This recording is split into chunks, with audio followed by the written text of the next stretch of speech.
What is up, guys? Rick is here, and if I sound a little bit different, it is because I'm using my mobile setup recording in a hotel room because I am at GuardianCon.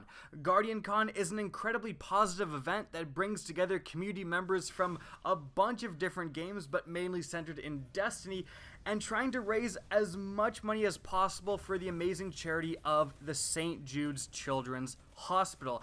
They're actually hosting this insane ongoing Twitch stream, and I joined Blessius in his block, and we managed to raise $30,000. His maximum goal, where he shaved his head on stream, was for $20,000, and we said kind of tongue-in-cheek that if we got to 30,000 we'd get butt tattoos of each other's like Twitter handles, of each other's links, and we did. So be looking out for Blessius's link on my butt pretty soon.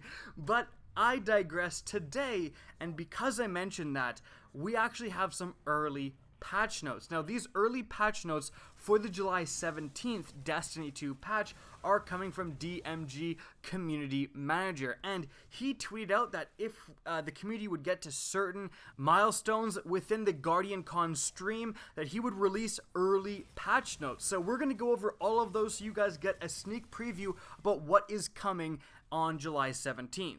So, firstly, we have the very first one saying, you hit 5K. Patch note, with update 1.2.3, the one hitting July 17th, we'll be adjusting Escalation Protocol weapon reward chances to be more deterministic. What does that mean? Players improve chances each time they defeat the Escalation Protocol boss. Now, for anyone out there who's missing, let's say the shotgun, kind of the best of those three weapons, or the sniper rifle, also fantastic. If you just can't get the shotgun, you've done it a million times, now, after July 17th, you're going to have a much better chance, because each time you kill that boss, your percentage is going to go from like 5% to maybe 6%, 7%, 8%, and if you just keep killing the boss, you'll basically have a nearly 100% chance to get that weapon that you so desire. And this is so much better. Before this patch, it was just random. Like, it would stick at, let's say, an arbitrary number is 5%, and it would never change. It was 5% the first time you did it, and 5% the 100th time you did it. And I knew people who did it like 60 plus times until they got those weapons. So this is going to be so much better for anyone who hasn't gotten those weapons. After that, we have you hit 6K. Patch note, in update 1.2.3, we're adding the ability to preview Sparrow contrails and spawn effects from inventory. Actually pretty important. Now you can actually see those before you have to waste them and put them on a ship or whatever, and this is just a general quality of life improvement. Next up, we have you broke $7,777. You smashed it into pieces. And he says that additional patch notes for the Destiny 2 July 17th update are as follows.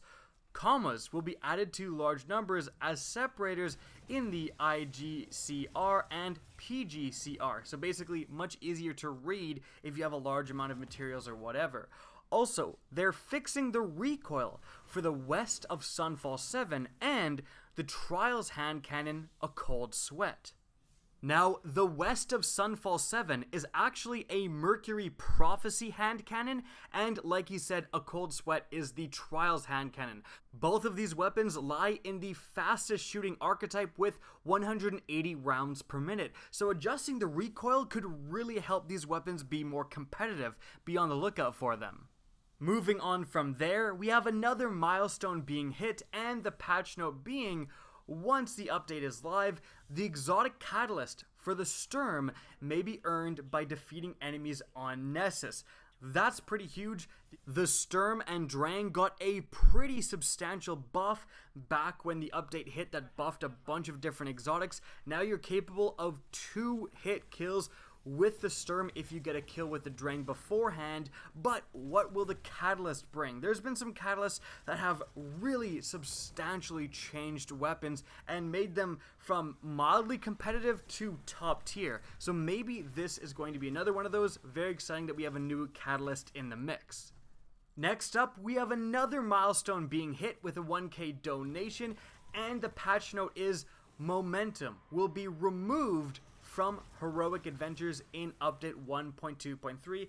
This is big. There's certain modifiers in Heroic Adventures and frankly in Heroic Strikes as well that are just not fun to play with. Specifically, I'm thinking about the Heroic Strike modifier where melee kills insta-kill you, and that's just no fun. So removing the bad ones and potentially replacing them with better ones would make those activities just more enjoyable. Alright, continuing on from there, another patch note is that once all Mercury Forge weapons have been obtained, they become available for direct purchase from Brother Vans in the Lighthouse after Update 1.2.3 ships. So, if you've gotten those weapons, you can feel free to delete them and reacquire them at any time. Maybe they've been buffed, in a patch. For example, the hand cannon. It may not be any good, you may have deleted it, but once you've earned it, you can go and get it back if it does become competitive again with this buff. And lastly, the final early patch note we got is that after Destiny Update 1.2.3 ships, Iron Banner events will use Iron Temple fire pits as capture zones instead of control flags. In brackets, not this week's event, but those taking place after. That's actually a really positive change, I feel like, because it makes Iron Banner feel more unique. You actually have these, classic Iron Banner fire pits rather than just normal flags. Makes it feel like its own unique event again instead of like a tacked on event to control.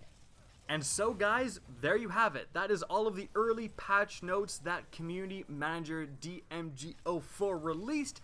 Hope you guys enjoyed the video and found it informative. If you did, please remember to help me out by simply rating and especially sharing this video. If you guys want to see more Destiny 2 content similar to this, don't be afraid to slap that subscribe button. And if you guys want to get in touch with me and keep up to date with the latest channel activity, the best way is to follow me on Twitter at RickCacus. That's going to be linked in the description down below, as is my Twitch channel, which you can also follow. Again, I hope you enjoyed the video, and as always, have a good day.